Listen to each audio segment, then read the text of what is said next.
Hello friends, कैसे हैं आप लोग सब? फाइन। चलिए, हम लोग बच्चों कोऑर्डिनेशन कंपाउंड्स की बात कर रहे थे। समझ आ रहा है सब कुछ आपको?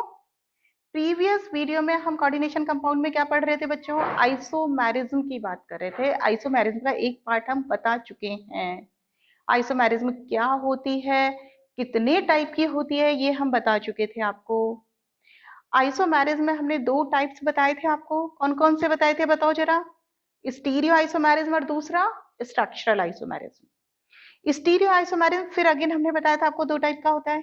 कौन कौन सी? ज्योमेट्रिकल आइसोमेरिज्म और दूसरी ऑप्टिकल आइसोमेरिज्म। ज्योमेट्रिकल आइसोमेरिज्म बच्चों हम पढ़ चुके हैं, पिछली वीडियो में हमने देख लिया है। आज बच्चों हम बात करेंगे ऑप्टिकल आइसोमेरिज्म की। तो मैं डॉक्टर संगीता गुप्ता, बने रहिए मेरे साथ मेरे चैनल केमिस्ट्री डेज में। तो चलिए बच्चे, आप नेक्स्ट हेडिंग डाल लीजिए आप, ऑप्टिकल आइसोमेरिज्म। तो हेडिंग डाल लेते हैं अपन ऑप्टिकल।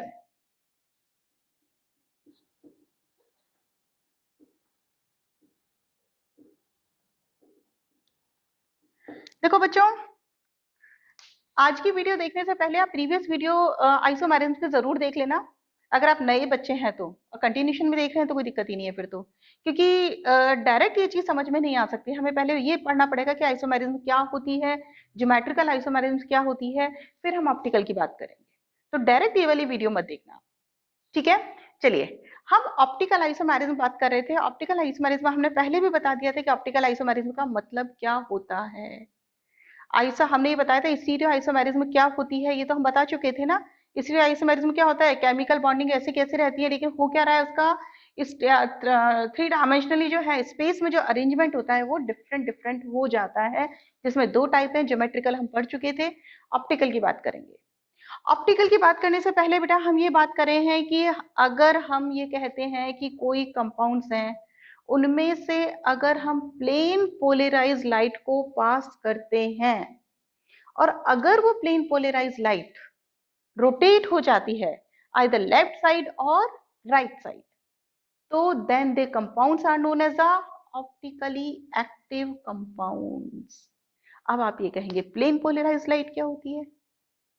प्लेन पोलराइज लाइट को समझने के लिए देखो हम बात करें, आपने फिजिक्स में भी पढ़ा होगा कि हम जैसे कोई भी सोर्स है, कोई भी सोर्स ले सकते हैं, सन ले सकते हैं, कोई और सोर्स ले सकते हैं लाइट का। तो उसमें लाइट किस तरह से होती है? ऐसे सारी डायरेक्शंस में होती है।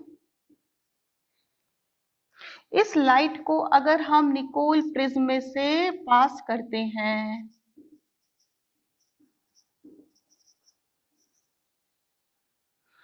तो अगर ये इस तरह से एक प्लेन में आगे बढ़ती है, कोई भी प्लेन हो सकता है, एक्स वाई प्लेन हो सकता है, वाई जेड प्लेन हो सकता है, जेड एक्स प्लेन हो सकता है, कोई भी एक प्लेन होता है उसमें ये आगे मूव करती है इस तरह से, तो इसको हम कहते हैं प्लेन पोलराइज्ड लाइट। इस लाइट को अगर हम किसी कंपाउंड में से पास करते हैं, ये लाइट है और हमने इसमें से किसी सॉल्यूशन में से इसको पास किया, और अगर ये जो सोल्यूशन है इस लाइट को राइट साइड या लेफ्ट साइड इसको रोटेट कर देता है, देन ये जो कंपाउंड है इस कंपाउंड को हम कहेंगे ऑप्टिकली एक्टिव कंपाउंड। और अगर इसको रोटेट नहीं करता है, ये एज इट इज ही पास होती है, यूं ही सीधी जा रही है, तो इसको हम क्या कहेंगे? Optically inactive compounds. बात समझ में आ गई? ऑप्टिकली एक्टिव कंपाउंड्स कौन से होते हैं? ऐसे कंपाउंड जो कि प्लेन पोलराइज लाइट को रोटेट कर देते हैं आइदर लेफ्ट साइड और राइट साइड। तो ऑप्टिकली ये कंपाउंड्स क्या कहलाते हैं? ऑप्टिकली एक्टिव कंपाउंड्स कहलाते हैं। यहां तक बात समझ आ गई? ठीक है, अब हम आगे बात करते हैं। देखो इसको तो हम रब करें। अब ये जो ऑप्टिकली एक्टिव कंपाउंड्स होते हैं ना, जो कि राइट साइड या लेफ्ट साइड आपकी प्लेन पोलराइज लाइट को रोटेट कर देते हैं, ये कंपाउंड जो होते हैं इनकी mirror image, they are not superimpose to each other, एक दूसरे पर सुपर इम्पोज नहीं होती है। नहीं समझ में आ रहा? नहीं समझ में आ रहा? कोई बात नहीं। देखिए, हमने कहा ये जो ऑप्टिकली एक्टिव कंपाउंड्स होते हैं, ये जो है इनकी मिरर इमेज, मिरर इमेज का मतलब ये मेरी हथेली है, इसकी मिरर इमेज कैसे होगी? ऐसे कैसे दूसरी आएगी? यूं। ये इसकी मिरर इमेज हो गई। अगर हम ये कहें कि इसको सुपर इम्पोज करें इसके ऊपर, तो ये सुपर इम्पोज नहीं हो सकती। कैसे? यूं होगी ये, यूं होगी तो सुपर इम्पोज तो नहीं हो रही ना, नहीं हो रही। आप मिरर के सामने खड़े हो जाओ तो क्या होगा? इस तरह से मिरर इमेज बनेगी आपकी, हम इसको कहें कि इसको हम इसके ऊपर सुपर इम्पोज करें तो ये सुपर इम्पोज नहीं हो सकती, तो हम ये कहेंगे कि ये जो मिरर इमेज है, ये जो है, they are not superimpose to each other, एक दूसरे के ऊपर सुपर इम्पोज नहीं हो सकती। जब ये नहीं हो सकती तो इनको हमने क्या कहा, ऑप्टिकल आइसोमर्स कहा। ऑप्टिकल आइसोमर्स, बात समझ में आ गई। ऑप्टिकल आइसोमर्स में हम एक नया वर्ड यूज कर लेते हैं, इनएंशियोमर्स। ये जो कंपाउंड्स हैं, ये जो कंपाउंड्स हैं जो कि जिनकी की मिरर इमेज एक दूसरे के ऊपर सुपर इम्पोज नहीं होती है, उन कंपाउंड्स को हमने एक नाम क्या दे दिया, इनएंशियोमर्स। तो वर्ड यूज करते हैं हम इनएंशियोमर्स। इनएंशियोमर्स कितने कंपाउंड्स हुए, दो कंपाउंड्स हैं ये, ठीक है। एक मिरर इमेज, एक इनएंशियोमर ये हुआ, एक दूसरे की इसकी जो मिरर इमेज है वो दूसरा कंपाउंड हो गया। लेकिन इनएंशियोमर्स कौन से होंगे, ये जबकि आपके सुपर इम्पोज नहीं हो रहे हैं। अगर ये सुपर इम्पोज नहीं होते हैं तो ऑप्टिकली इनएक्टिव है, ठीक है। यानी कि हम ये कह सकते हैं कि ऑप्टिकली एक्टिव कंपाउंड्स क्या होते हैं, उनकी जो मिरर इमेज होती है वो they are not superimpose to each other, ठीक है। अब हमने कहा ये जो मिरर इमेज है दो अलग अलग कंपाउंड्स हो गए, ये भी क्या होगा, ऑप्टिकली एक्टिव कंपाउंड होगा, और ये दूसरा जो मिरर इमेज है वो भी ऑप्टिकली एक्टिव कंपाउंड होगा। इट मींस ये भी लाइट को घुमाएगा, रोटेट करेगा, और ये भी रोटेट करेगा, है तो दोनों ये कंपाउंड।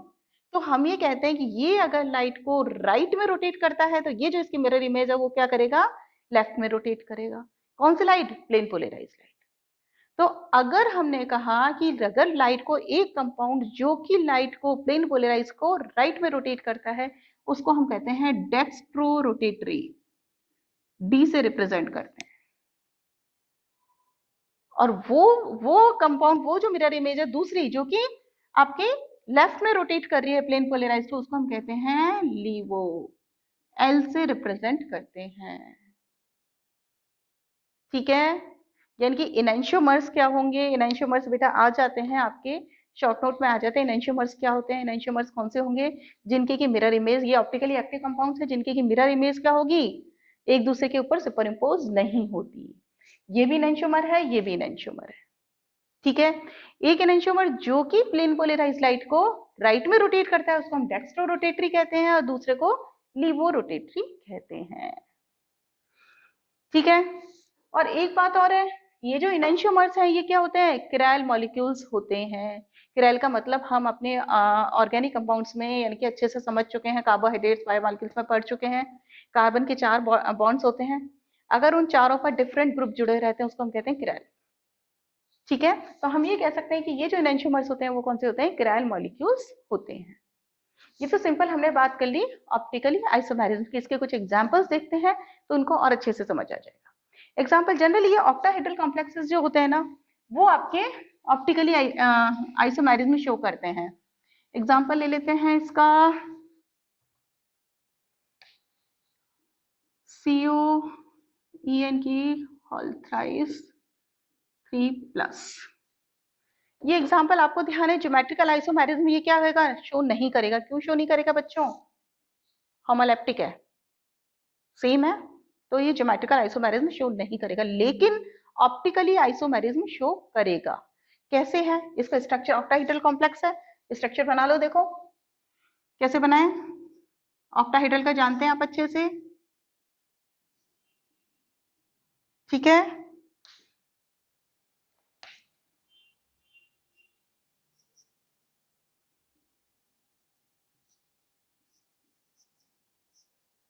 ऐसे बनेगा, मिरर इमेज बना लो इसकी, ये लीजिए मिरर इमेज में देखो कैसे बनेगी, ये 4 ऐसे ऐसे, ठीक है। मिरर इमेज में आ जाएगा, ये लीजिए,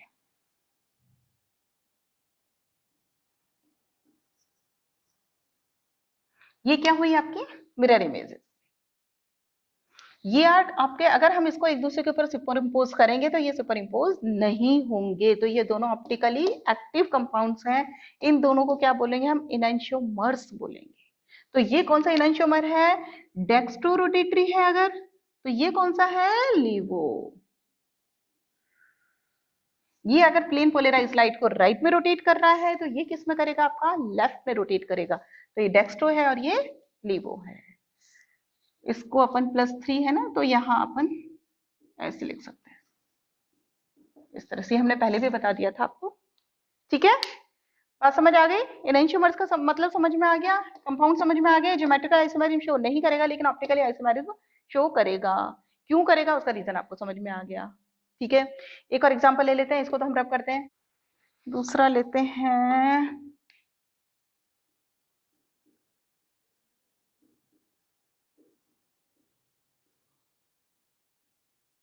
ये ले लेते हैं यहाँ पर, है ना। दूसरा पेन ले लेते हैं, ठीक है। अब इसका देखिए, अब हमें बहुत अच्छे से पता है ये ज्योमेट्रिकल आइसोमेरिज्म भी शो करेगा और दूसरे कौन सी शो करेगा, आपकी ऑप्टिकल भी शो करेगा। ज्योमेट्रिकल में हमने पढ़ा था, यही एग्जांपल हमने पढ़ लिया था ज्योमेट्रिकल में। कैसे शो करेगा देखें जरा, सिस्ट्रांस शो करेगा, करेगा ना।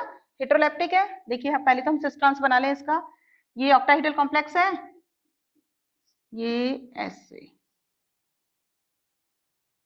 हाँ देखिए, ये Cl यहां लगा दिया, ये Cl यहां लगा दिया, En En कौन सा हुआ ये, दोनों Cl आपके क्या है, पास पास में है, तो कौन सा कंपाउंड है ये, सिस।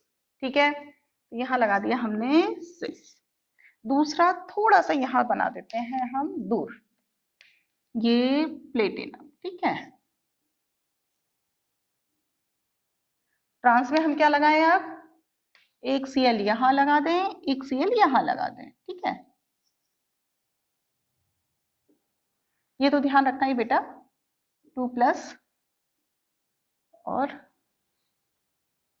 2+। ठीक है, हाँ जी, ये समझ आ रहा है। अब हमने कहा ये कौन सा है, ये ट्रांस। ठीक है, इसको तो मिटा दो, कंफ्यूज मत होना। ठीक है, अब हमने कहा दोनों के मिरर इमेज बनाए। अब अपन ये तो कौन सी आइसोमेरिज्म है, ज्योमेट्रिकल आइसोमेरिज्म, जो कि हम पहले ही पढ़ चुके हैं, पहले भी बना चुके हैं। मिरर इमेज बनाए हम इसकी, देखिए कैसे बनेगी मिरर इमेज। प्लेटिनम, ठीक है, यहाँ है Cl, है ना, Cl, ये इसकी मिरर इमेज है। इसकी और मिरर इमेज बना लें, +2 तो है ही, इसकी और बना लें अपन। देखिए कैसे बनेगी इसकी, प्लेटिनम,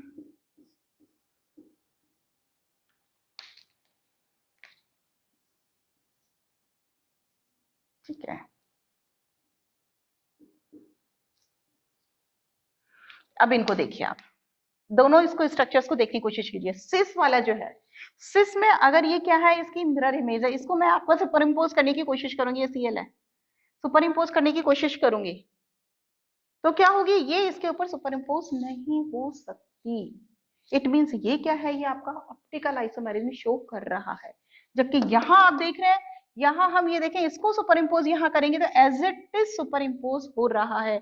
इट मीन्स ये ऑप्टिकली आइसोमेरिज्म शो नहीं करेगा, यानी कि इसका जो ट्रांसफॉर्म है, ये जो कंपाउंड है इसका ट्रांसफॉर्म है, ये ऑप्टिकली आइसोमेरिज्म शो नहीं करेगा, केवल और केवल ज्योमेट्रिकल आइसोमेरिज्म शो करेगा। लेकिन सिस जो है वो क्या करेगा, आपका ऑप्टिकल आइसोमेरिज्म शो करता है। क्लियर, ये बात समझ आ रही है। ये बच्चों ऑप्टिकल आइसोमेरिज्म खत्म हो जाती है हमारी। दूसरे आइसोमेरिज्म, ये कौन सी स्टीरियो आइसोमेरिज्म है, और दूसरी कौन सी थी, स्ट्रक्चरल आइसोमेरिज्म थी। तो हम दूसरी बात कर लें, अपन स्ट्रक्चरल की बात करते हैं अब अपन। ठीक है, तो दूसरी आइसोमेरिज्म है स्ट्रक्चरल आइसोमेरिज्म, स्ट्रक्चरल। देखिए स्ट्रक्चरल आइसोमेरिज्म का क्या मतलब होता है, ये हमने पहले भी बताया था कि केमिकल फॉर्मूला सेम होता है, ये तो ठीक है। इसमें क्या होता है, केमिकल बॉन्डिंग भी चेंज हो जाती है, इसको हमने क्या बोला था, स्ट्रक्चरल आइसोमेरिज्म। ये भी हमने बताया था कई टाइप की होती है। सबसे फर्स्ट इसके हम पढ़ लेते हैं लिंकेज आइसोमेरिज्म। यहां लिख दूं मैं, लिंकेज,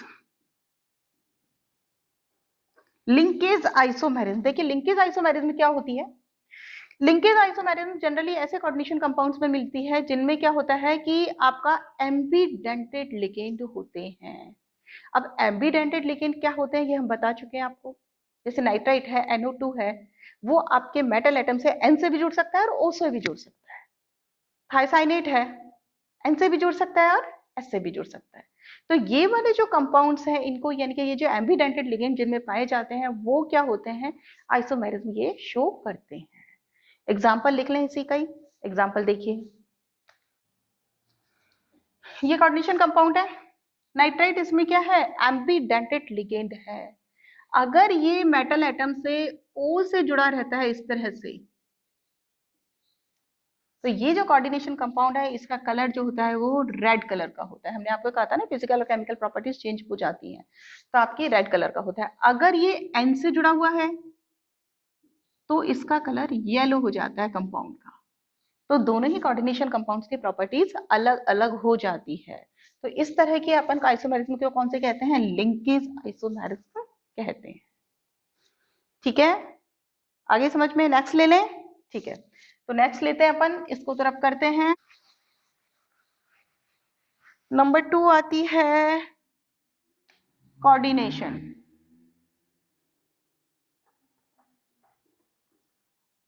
कोऑर्डिनेशन आइसोमेरिज्म में क्या होती है बच्चों की, कोऑर्डिनेशन आइसोमेरिज्म में हाँ हम ये कह सकते हैं कि कैटायनिक और एनायनिक जो एंटिटीज होती हैं उनमें जो लिगेंड्स हैं वो इंटरचेंज हो जाते हैं।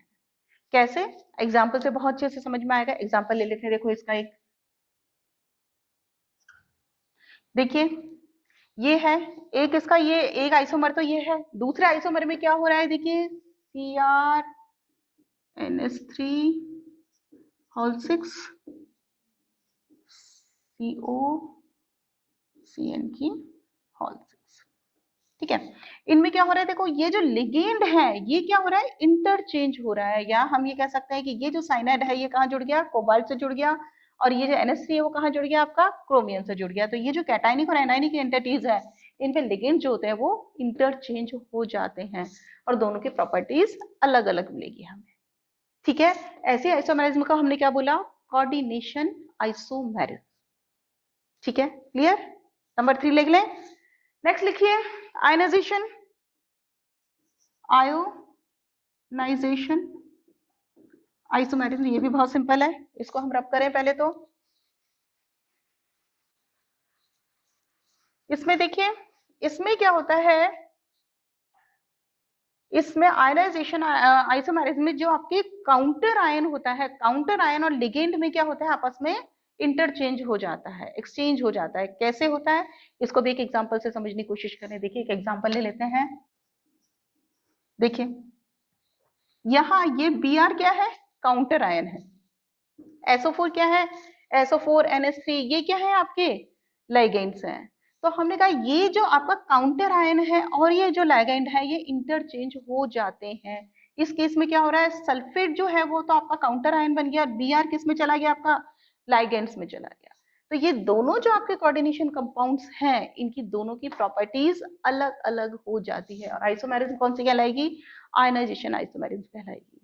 समझ में आ गया, काउंटर आयन और आपका जो लाइगेंड है उनमें इंटरचेंज हो जाता है, एक्सचेंज हो जाता है, इसको हमने आयनाइजेशन कह दिया। लास्ट आती है आपकी सॉल्वेटेड। सॉल्वेट आइसोमेरिज्म जो होती है वो आयनाइजेशन जैसी ही होती है ऑलमोस्ट। केवल सॉल्वेट आइसोमेरिज्म में क्या होता है कि इसमें जो हाइड्रोजन सॉरी वाटर जो है वो आपके एज ए सॉल्वेंट की तरह वर्क करता है। इसको भी हम एक एग्जांपल से समझेंगे तो बहुत अच्छे से समझ में आएगा। एक एग्जांपल ले लेते हैं इसका भी, इसको तरफ करें। देखिए ये जो सॉल्वेट आइसोमेरिज्म है ये आयनाइजेशन की तरह ही है, इसमें भी क्या हो रहा है, लेकिन इसमें डिफरेंस ये होता है कि जो वाटर है आपका यहाँ पर ये आपके क्या हो रहा है, लाइगेंड की तरह बिहेव भी कर सकता है और दूसरा क्या होता है, फ्री की तरह भी रह सकता है, फ्री आयन की तरह भी रह रहा है, सॉल्वेटेड की तरह भी रह रहा है। तो इसलिए हमने इसको सॉल्वेटेड किया और किस तरह से है ये, आयनाइजेशन की तरह। यहाँ देखा आपने, ये क्या है, ये लाइगेंड की तरह बिहेव कर रहा है और ये Cl2 क्या है, ये काउंटर आयन है। ये लाइगेंड की तरह बिहेव भी कर रहा है और फ्री मॉलिक्यूल की तरह भी रह रहा है। यहाँ पर क्या है, 5 हो गए, एक इधर आ गया। ठीक है, और Cl2 यहाँ Cl3 था, एक Cl आपके लाइगेंड की तरह बिहेव कर रहा है। तो ये क्या हुआ, आपकी आयनाइजेशन की तरह ही है। और सॉल्वेटेड का मतलब जैसे नाम से समझ में आ रहा है ना कि वाटर इसमें एज ए सॉल्वेंट की तरह बिहेव करेगा। ठीक है, तो ये आइसोमेरिज्म कौन सी कहलाती है, आपकी सॉल्वेट आइसोमेरिज्म कहलाती है। तो आइसोमेरिज्म आपकी खत्म हो जाती है। 2-3 इसके इंडेक्स क्वेश्चंस और हैं, बहुत ही सिंपल से हैं, वो भी अपन देख लेते हैं, आपकी बुक में से ही है। तो इसको तो हम रब करते हैं, आपके क्वेश्चंस देख लेते हैं हम।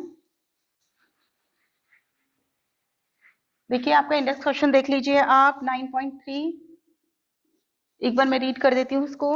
Indicate the type of the isomerism exhibited by the following complexes and draw the structure for these isomerism। हम आपको बहुत ज्यादा नहीं कराएंगे, ये आपको सब करवा चुके हैं। आपके ये जो कंपाउंड्स दिए हुए हैं कौन सी आइसोमेरिज्म शो करते हैं और इनके स्ट्रक्चर्स बनाइए। जैसे कि नंबर 1 दे रखा है आपका, हाँ जी देखो ये 4 आपको दे रखे हैं, इनमें आपको बता रखा है, पूछ रखा है कि आपको ये इनके स्ट्रक्चर बनाओ और कौन सी आइसोमेरिज्म शो करते हैं। देखिए हम शॉर्ट में बता देते हैं। ये फर्स्ट है, फर्स्ट में क्या आ रहा है आपका, ये क्या है, ऑक्सिलेट ग्रुप है। कौन सी आइसोमेरिज्म शो करेगा, जियोमेट्रिकल तो करेगा, सिस बन जाएगा। सिस में क्या होगा आपका, H2O दो साइड में आ जाएंगे, ऑक्टाइडल कॉम्प्लेक्स है ना। सिस में क्या होगा, एक इसका बना देती हूँ मैं, H2O और ये H2O, ये ऑक्सिलेट आ जाएगा इस तरह से। ये क्या हुआ, सिस हो गया। सिस में क्या हो रहा है आपका, सिस आपका ऑप्टिकल आइसोमेरिज्म भी शो करेगा। ठीक है, तो हम इसके ऑप्टिकल बना देंगे। ऑप्टिकल कैसे, आपका इसका मिरर इमेज जो कि सुपर इम्पोज आपके नहीं होती है। ट्रांस में क्या बनाओगे, H2O को यहाँ से यहाँ ले आएंगे हम, ऑक्सिलेट यहाँ आ जाएगा, लेकिन ट्रांस जो है वो ऑप्टिकली शो नहीं करेगा। तो इसका बन गया आपका, कौन कौन से शो करेगा, सिस ट्रांस ज्योमेट्रिकल शो करेगा और एक ऑप्टिकल, जिसका जो सिस पार्ट है वो ऑप्टिकल करेगा। ठीक है, ये वाला, इसमें क्या होगा हमें अच्छे से पता है, ज्योमेट्रिकल शो करेगा नहीं, कौन सी करेगा, सिर्फ और सिर्फ ऑप्टिकल करेगा। ये आपका ये कंपाउंड क्या है, नाइट्राइट ग्रुप जुड़ा हुआ है, नाइट्राइट ग्रुप जुड़ा हुआ है तो कौन सी शो करेगा, लिंकेज शो करेगा। इस केस में क्या है, H2OCl2 दिख रहा है आपको, सॉल्वेट आइसोमेरिज्म है, सिंपल सा है। ठीक है, सेकंड क्वेश्चन और है आपका 9.4, वो अपन देख लेते हैं। इसको तरफ करूं मैं, बहुत सिंपल है बच्चों, अच्छे से समझ में आता है तो कुछ नहीं है इसमें।